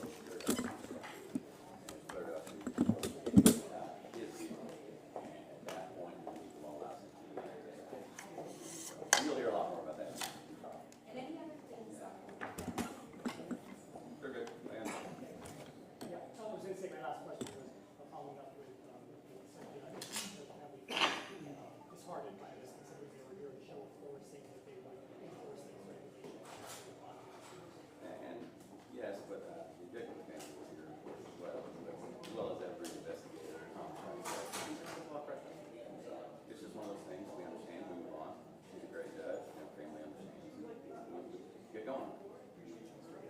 All right, see y'all.